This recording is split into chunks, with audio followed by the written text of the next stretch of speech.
And mga katrops, time check is 10:04 p.m. Tapos ko lang mag-live sa Bigo Live. Bukas kasi, birthday ng kapatid ko, si Casey. So ngayon, syempre, sasalubungin namin yan. At may pasabog ang kanyang pinakamamahal na Diyos. Kinachaba ako ni Norby na pag-grab siya ng pa-surprise birthday salubong niya sa kanyang pinakamamahal na YP. Ayan. Sana all nagmamahal. Charot.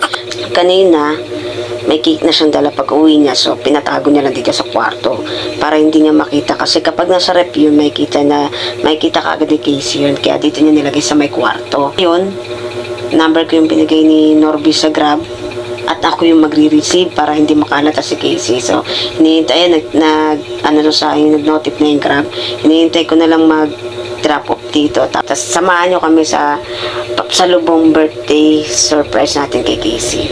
Mga katrops, tumawag na yung Grab, nandito na daw siya, so tara, labasin na natin.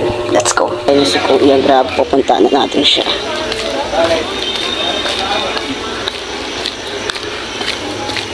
Excuse me, Kuya. Kayo po yun? Ay, kay Bern po. Apo.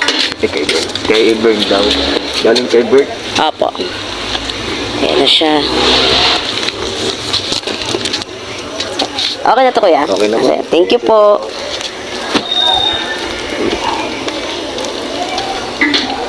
Mga katrops, nandito na yung surprise ng kanyang mister. So, itatabi muna natin ito.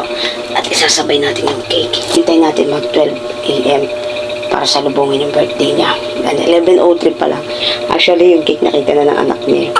So, mga katrops, 11:30 pas na. Kaya akita tayo. Kukunin na natin yung cake. Tara, ibababa na natin. Ayan. Tinago ko siya kasi nakita ito ng pamangkin ko. Nag-ingay siya sa mami niya. Yan. Kaya tinago ko kasi aakyat siya. Itinuturo niya talaga sa mami niya. Ko na rin yung mga pamangkin ko sa kabila. Ayan yung mga gising pa. Sabi ko pumunta sila dito around 12 a.m. para kantahan yung tita nila na magbe-birthday.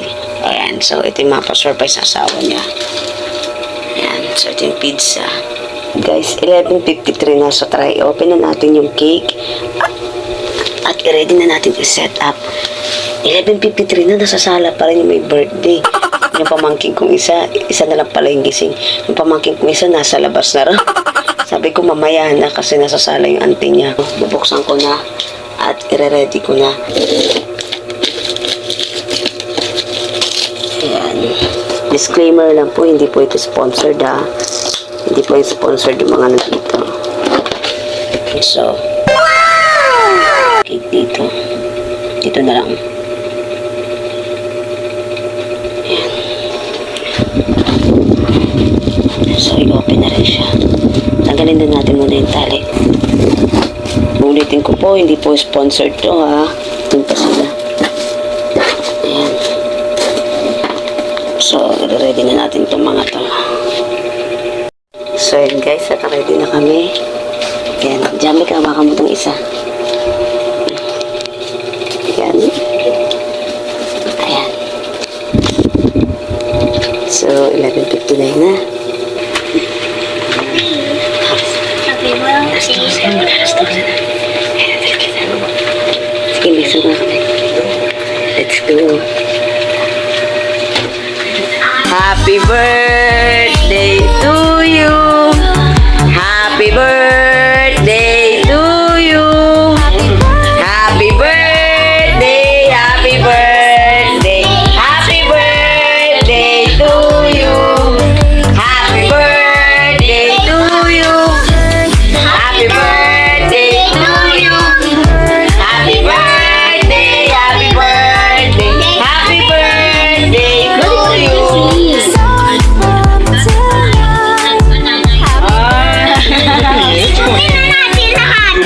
Wait lang, mag-wish ko na siya.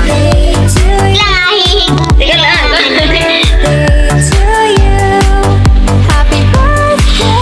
Yay! Happy birthday, guys! Happy birthday, Tiki! Oh, ito pa, oh. Wait! Sana all! Tata Bird. Yay! Oh.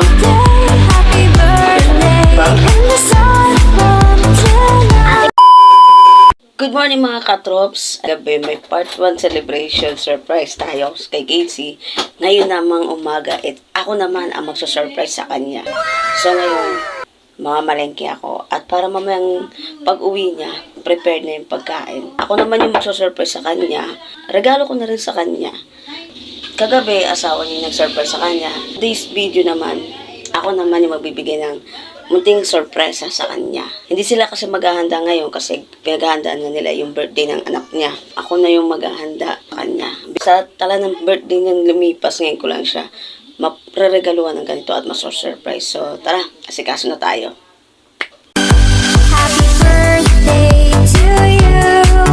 Happy birthday to you.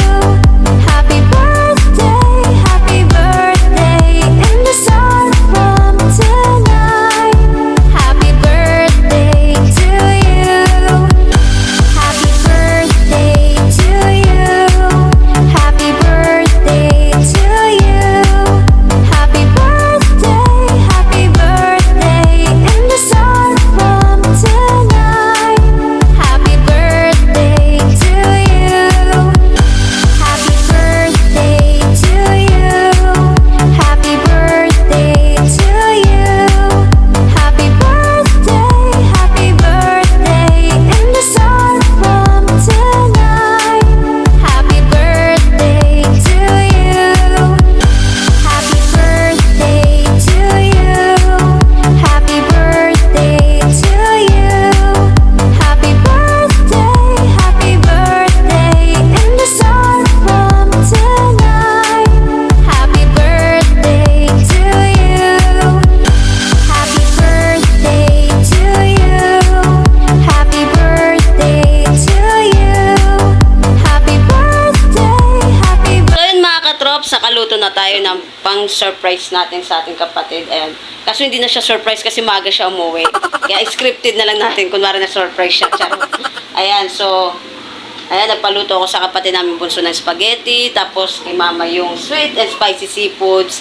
Tapos lagyan namin ng inihaw na bangus at inihaw na hotdog. Ayan. Siyempre, tinulungan din ako ni mother dyan. Hintayin na lang natin makauwi yung birthday girl. Umalis kasi sila ng family niya. Siya naman ang isa-surprise ko ngayon. Ayan. Kasi madalas kasi, siya yung nagso-surprise sa mga may, dito, mga okasyon, birthday, or what. Ngayon, siya naman ang so-surprise natin.